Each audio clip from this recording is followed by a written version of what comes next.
ஆரம்பம் முதல் அடி எடுத்து வைக்கும்போதே நான் வந்து இதை தான் பண்ணுவேன் அப்படின்னு சொல்லி அதனால் வாழ்க்கையை தொலைச்சவங்க லைஃப் தொலைச்சவங்க நிறைய பேர் இருக்கிறாங்க. நான் அதை மட்டும் தான் பண்ணுவேன், மற்ற எதுவும் படிக்க மாட்டேன் அப்படின்னு நிறைய பேர் இருக்கிறாங்க. பட் அவங்கள நான் குறை சொல்லலை. யூத் பேப்பரின் இனிய வணக்கம். மறக்காமல் சப்ஸ்கிரைப் பண்ணுங்கள், பக்கத்தில் இருக்க பெல் ஐகானை கிளிக் பண்ணுங்கள். தேங்க்யூ. வணக்கம். என்னோடய பேர் வந்து பாரதிராஜன். தற்போது வந்து தஞ்சாவூர் நகர துணை காவல் கண்காணிப்பாளராக இருக்கேன். 2018 பேட்ச் குரூப் 1 டிஎஸ்பி. நிறைய பேர் படிக்கிறதுக்கு முன்னாடி நோட்டிஃபிகேஷனில் போனோன்னா முதல்ல ஓடி போய் பார்க்குற நிறைய பழக்கம் உண்டு. நிறைய நண்பர்கள் முதல்ல எத்தனை வேக்கன்சி பார்ப்பாங்க. வேக்கன்சி பார்த்துட்டு படிச்சிங்க அப்படின்னா என் சர்வீஸே படிக்க முடியாது. எத்தனை வேகன்சி வேணால் இருந்துட்டு போகுது, 10 போஸ்ட் இருந்துட்டு போகுது, 9 போஸ்ட் யாரோ எடுத்துகிட்டு போகிறான். ஹூயவர் உனக்கு பக்கத்தில் இருக்க எடுக்கிறான், நண்பர் எடுக்கிறான், யாரோ ஒருத்தர் எடுத்துகிட்டு போகிறான். இப்போ ஒரு போஸ்ட் உங்களுக்கு தானே, 9 போஸ்ட் யார் வேணால் எடுத்துகிட்டு போகிறான். ஒரு போஸ்ட் உங்களுக்கான போஸ்ட்டு. நீங்கள் போட போகிறது முயற்சி, முன்முயற்சி எல்லாமே உங்களுக்கான வேலைக்கு.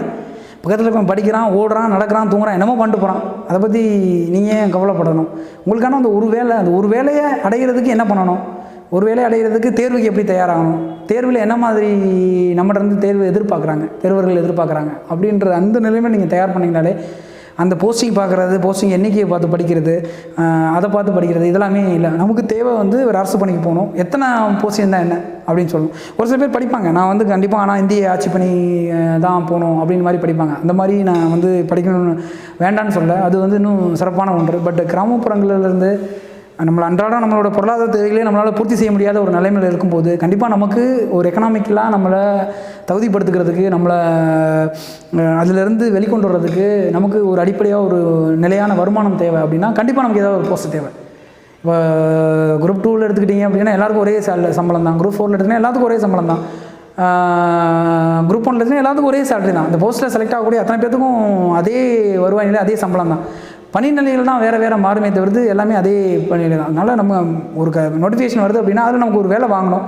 ஒரு வேலையை வாங்கி முடிச்சதுக்கப்புறம் நீங்கள் பொருளாதாரத்தில் உங்களை ஸ்டெமன் பண்ணிக்கோங்க, உங்கள் ஃபேமிலி பொருளாதாரத்தில் முன்னேற்றம் அடைஞ்சிடும். அதுக்கப்புறம் நீங்கள் உங்கள் விருப்பப்பட்டதை நீங்கள் படிக்க ஆரம்பிச்சலாம். ஆரம்பம் முதல் அடி எடுத்து வைக்கும்போதே நான் வந்து இதை தான் பண்ணுவேன் அப்படின்னு சொல்லி அதனால் வாழ்க்கையை தொலைச்சவங்க லைஃப் தொலைச்சவங்க நிறைய பேர் இருக்கிறாங்க. நான் அதை மட்டும் தான் பண்ணுவேன், மற்ற எதுவும் படிக்க மாட்டேன் அப்படின்னு நிறைய பேர் இருக்கிறாங்க. பட் அவங்கள நான் குறை சொல்லலை, அது ஒரு வகையில் ஒரு பாசிட்டிவானது தான். பட் இருந்தாலும் இந்த மாதிரி கிராமப்புறங்கள்லேருந்து வறுமை கீழே பிடியிலேருந்து மேலே வர்றவங்களுக்கு நான் சொல்கிற முதல் அட்வைஸு, கிடைக்கக்கூடிய வேலையை ஃபஸ்ட்டு கேப்சர் பண்ணுங்கள். கிடைக்கக்கூடிய ஒரு பதவி, கிடைக்கக்கூடிய ஒரு வேலையை நீங்கள் உங்களுக்கானதாக உருவாக்கிக்கோங்க. அதில் உங்களோட பொருளாதார நிலைமையை மேலே ஏற்றிக்கோங்க. 100 ரூபாய் கடன் இருந்ததுன்னா அந்த 100 ரூபாய் அடைக்கிறதுல தான் நம்மளோட எண்ணங்கள் திரும்ப பூமியை தவிர்த்து நமக்கு அடுத்த வேலைகளை செய்ய முடியாது. அப்போ அந்த 100 ரூபாய் கடன் இல்லாமல் நம்ம சம்பளத்தில் நம்மளால் பொருளாதார தேவையில் நம்மளால் இது பண்ண முடியும், நம்மளால் ஒரு நோட்டு புத்தகம் வாங்கினோன்னா நம்ம சொந்த காசில் வாங்க முடியும் அப்படின்ற தன்னம்பிக்கைக்கு வந்துட்டீங்க அப்படின்னா ஒரு பெரிய சப்போர்ட் இருக்கும். ப்ளஸ் ரெண்டாவது என்ன அப்படின்னா, எனக்கு ஒரு தேர்வுக்கு நான் போகும்போதும் எனக்கு ஏற்படக்கூடிய ஒரு எண்ணம் ஓட்டத்தை நான் சொல்கிறேன். இந்த தேர்வு எழுதுகிறோம், நல்லா படிச்சுருக்கிறோம், இந்த தேர்வு கண்டிப்பாக நம்ம சக்ஸஸ் பண்ணுவோம். சக்ஸஸ் பண்ண முடியலையா, போயிட்டு போது ஆல்ரெடி வேலை பார்க்குறோம், அந்த ஒரு பொருளாதார கான்ஃபிடென்ட் என்கிட்ட இருக்குது. ஆல்ரெடி நம்ம வேலை பார்க்குறோம், நல்லா தான் இருக்கிறோம், மாத சம்பளம் வருது, வேலை செஞ்சுட்ருக்குறோம். பட் இந்த தேர்வுக்கு நம்ம படிச்சிருக்கிறோம், பட் நமக்கு வந்து இந்த தேர்வு சக்ஸஸ் ஆனாலும் பரவாயில்ல, பட்டு நம்ம முழு முயற்சி நம்ம கொடுத்து நம்ம எழுதுவோம் அப்படின்ற ஒரு கான்ஃபிடென்ட் வந்து கொடுக்கும். அந்த கான்ஃபிடென்ட் வந்து உங்களுக்கு தேர்வு நேரத்தில் இருக்கக்கூடிய பயத்தையும் பதட்டத்தையும் குறைக்கும். புதுசாக ஒரு தேர்வு எழுதி வர்றதுக்கும் ஆல்ரெடி பணியில் இருக்கிறவர் ஒரு தேர்வை போய் அணுகிறதுக்கான வித்தியாசத்தை நான் உணர்ந்தது. இது ஒருத்தருக்கும் ஒரு மாதிரியான அனுபவங்கள் இருக்கும். இதை நான் உணர்ந்த அனுபவத்தை நான் சொல்கிறேன். எனக்கு இந்த மென்டாலிட்டி வந்து ஏற்படும். தேர்வு அறைக்கு நான் உள்ளே போய் உட்காரும்போது நல்லா படிச்சிருக்கிறோம், நம்ம இந்த தேர்வை நல்ல முறையில் அட்டன் பண்ண போகிறோம், கிடைச்சா நம்ம திறமைக்கு கிடைச்ச பரிசு, நம்ம உழைப்பு கிடைச்ச பரிசுன்னு எடுத்துக்குவோம். கிடைக்கலையா நம்ம இன்னும் தப்பு பண்ணணும்னு நம்ம படிக்கணும், நமக்கு ஆல்ரெடி வேலை இருக்குது, வேலையை பார்ப்போம், அடுத்த பரீட்சைக்கு படிப்போம், இந்த மைண்ட் செட்டில் தான் நான் போவேன். அதனால் என்னால் அந்த 3 மணி நேரம் பரீட்சையை ரொம்ப பெரிய பதட்டம் இல்லாமல் ரொம்ப காமாக எழுதுறதுக்கு எனக்கு ரொம்ப உதவியாக இருக்கும். அதனால தான் நான் எல்லாமே சொல்கிறது, எல்லாமே எடுத்தோன்னா பெரிய வேலைக்கு போகிறது நல்லதான், இல்லைன்னு சொல்லலை. பட் பெரிய வேலைக்கு போகிறதுக்கு வந்து நம்மளால் செலவிடக்கூடிய நேரங்கள், பணம், டைம் எல்லாமே நம்மகிட்ட ஆல்ரெடி இருந்தது அப்படின்னா தாராளமாக செலவு பண்ணி தாராளமாக அதுக்கு உட்காந்து குரூப் 4 படிக்கிற ஒரே நேரத்தில் சேர்ந்து உட்காந்து படித்தா குரூப் 1 படித்து அடிச்சிடலாம். ஏன்னா இப்போ ரியலைஸ் பண்ணுறேன், குரூப் 4க்கு கஷ்டப்பட்டு படித்தா அப்போயே குரூப் 1 படிச்சுக்கலாமே அப்படின்னு சொல்லிட்டு. பட்டு எல்லாராலையும் அது சாத்தியமானது முடியாது. படிப்படியாக போகிறதும் ஒரு நிலை. படிப்படியாக போகும்போது உங்களோட கொஞ்சம் கொஞ்சமாக நீங்கள் அந்தந்த தேர்வுக்கு தயாராகும் போது உங்களோட அறிவு கொஞ்சம் கொஞ்சமாக மெருகேறும். எந்தெந்த விஷயங்களை நீங்கள் தெளிவாக இருக்கிறீங்க அந்த விஷயங்கள் நல்லாவே மெருகேறும். நிறைய நாலேஜ் நீங்கள் நிறைய கற்றுக்குவீங்க.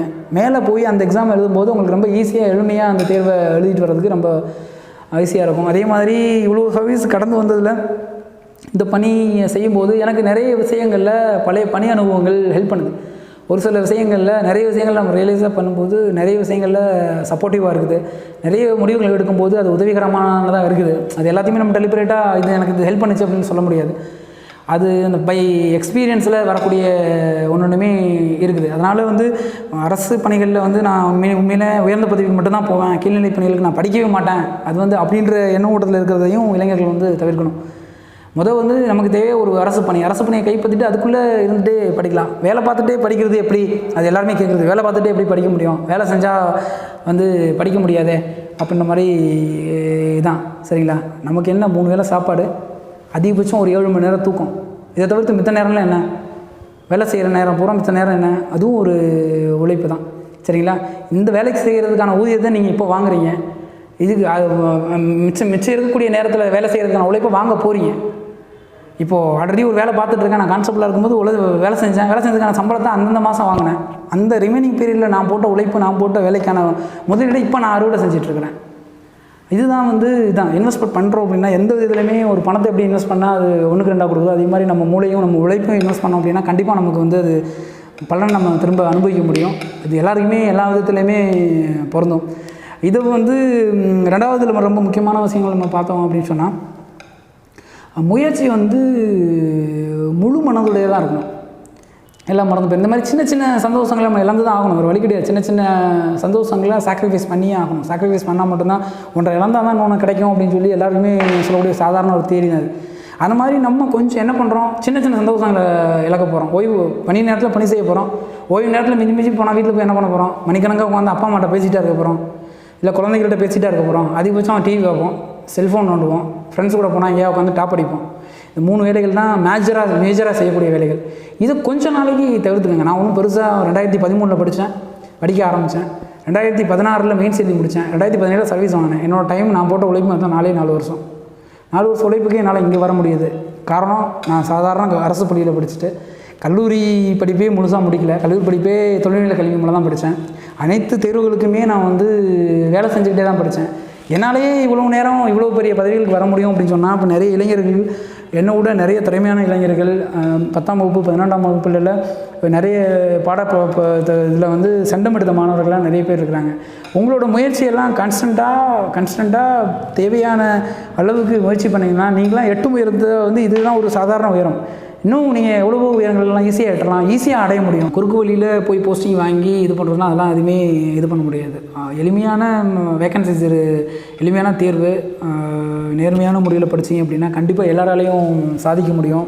சாதிக்கிறதுக்கு வந்து பணமோ பொருளாதாரமோ எனக்கு அவரை தெரிஞ்சிருக்கணும் இவரை தெரிஞ்சிருக்கணும் எதுவுமே தெரிய தேவையில்லை. உங்களுக்கு படிக்கக்கூடிய அந்த ஒரு தகுதி, இன்வால்மெண்ட், ஆல்ரெடி நான் அந்த வீடியோவில் சொன்ன மாதிரி தான் தகுதி.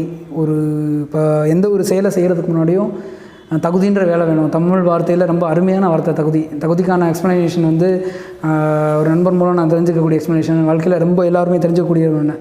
அந்த தாக்கு வந்து தன்னம்பிக்கை இருக்கணும், குறிக்கோள் இருக்கணும், திறமை இருக்கணும். அந்த வார்த்தையை நீங்கள் ஃபுல்ஃபில் பண்ணும்போது தான் எந்த எடுத்த காரியத்தை நீங்கள் முடிக்க முடியும். அந்த தகுதின்ற வார்த்தையே தமிழ் வார்த்தையை இந்த 3ஐயும் நீங்கள் ஃபுல்ஃபில் பண்ணணும். இந்த 3 தன்னம்பிக்கை இருக்கணும், கண்டிப்பாக என்ன குறிக்கோளுக்காக நீங்கள் படிக்கிறீங்கன்னு இருக்கணும், அந்த படிக்கிறதுக்கான திறமை உங்களுக்கு இருக்கணும். இந்த 3ஐயும் நீங்கள் திறம்பட செய்யும்போது ஆட்டோமேட்டிக்காக உங்களுக்கு தகுதி உங்களோட கைக்கூடி வரும். நீங்கள் எந்த தேர்வை அணுக போகிறீங்க, என்ன பண்ண போகிறீங்க, எந்த மாதிரியான வேலைக்கு போக போகிறீங்க அப்படின்றத ரொம்ப தெளிவாக முடிவு பண்ணிக்கோங்க. முடிவு பண்ணிவிட்டு முன்முயற்சி ரொம்ப முக்கியம்.